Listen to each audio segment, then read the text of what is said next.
is going on YouTube world? We are KRT LYFE, KRT LYFE with the Y. Like, subscribe, comment, and all that kind of stuff. And we just spent 10 hours with a ghost. Whoa, spooky times coming up next.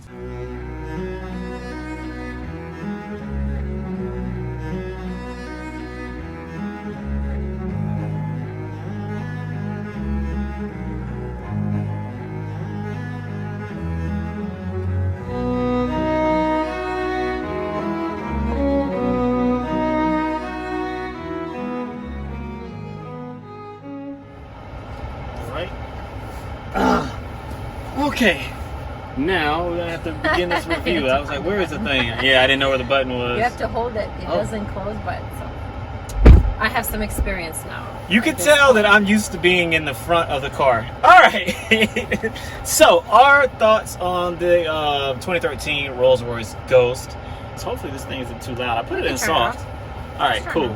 So, all right. So our thoughts on the Ghost real quick. Now, this thing has a super mega smooth V12 engine connected to a 8-speed transmission that is, in one word, I can only describe it as smooth. Hold on one second, y'all.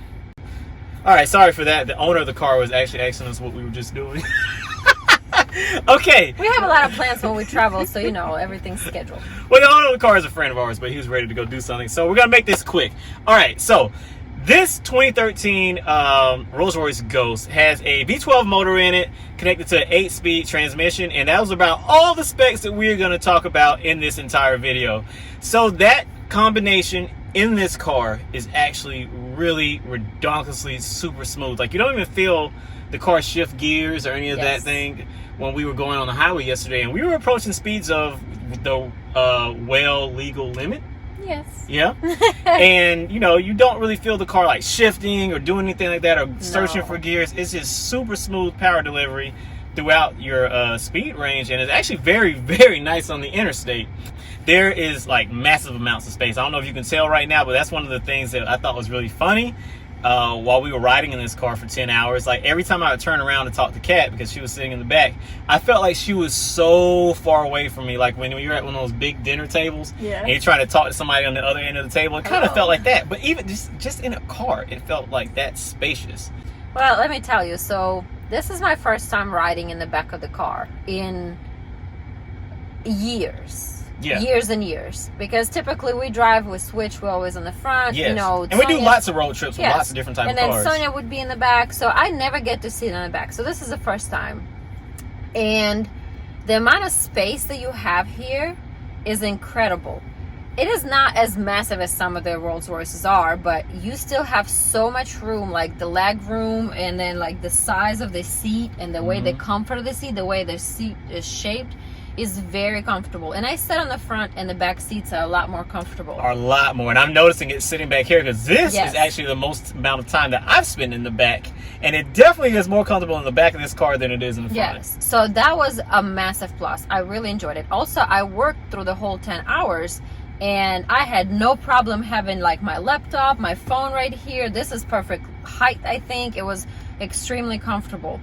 And then the third, like the massive plus, the insulation. It is so quiet in here when you get on the interstate and drive and have all the traffic and road noise and everything.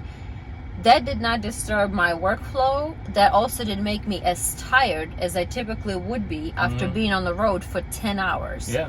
So, and you took a lot of calls as well. Yes, I've been on several calls. I've been on Zoom meetings and stuff like that, and I was thoroughly impressed with this. I would say one thing I would be missing that the front seats have, there was no massage.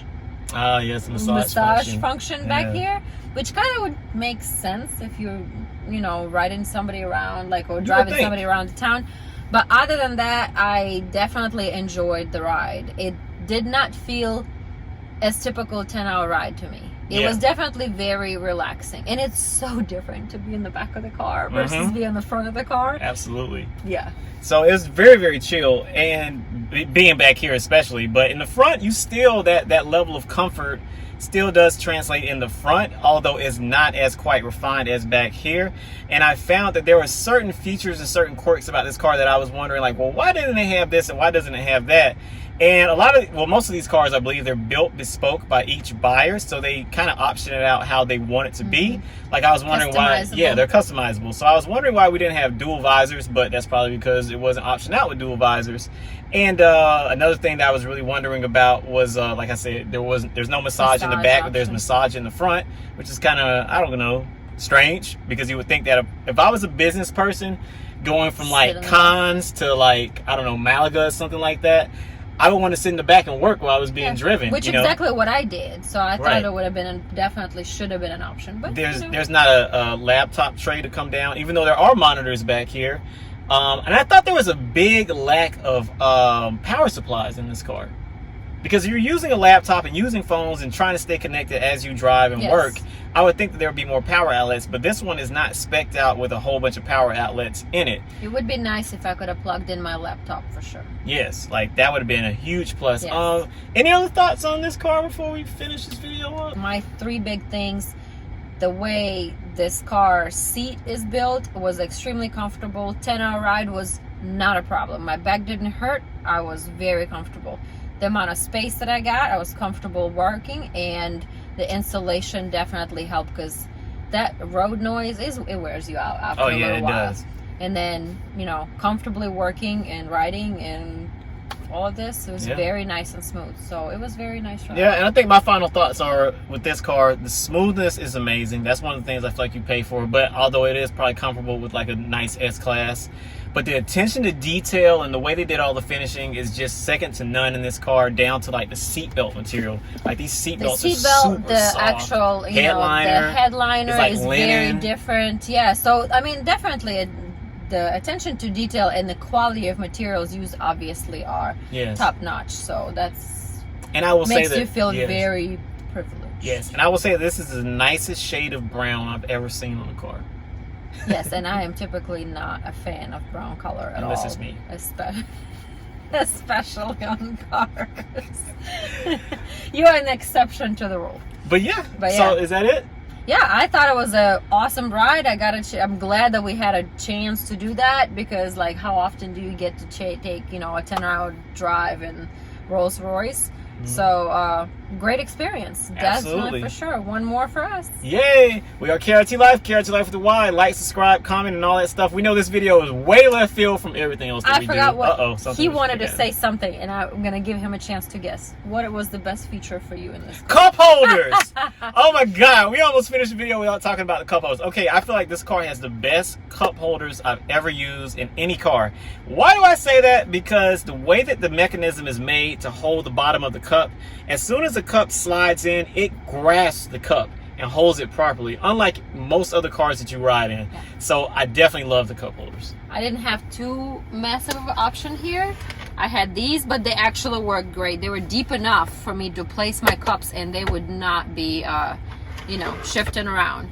So yeah, I think that would be a good note to end this vlog. Yes. Overall, great experience. Awesome. Glad we got to do this. Very nice. Yep. All right, y'all. We'll see y'all in the next vlog. KRT LYFE, KRT LYFE with the Y. Like, subscribe, comment, all that. We'll see y'all. Peace.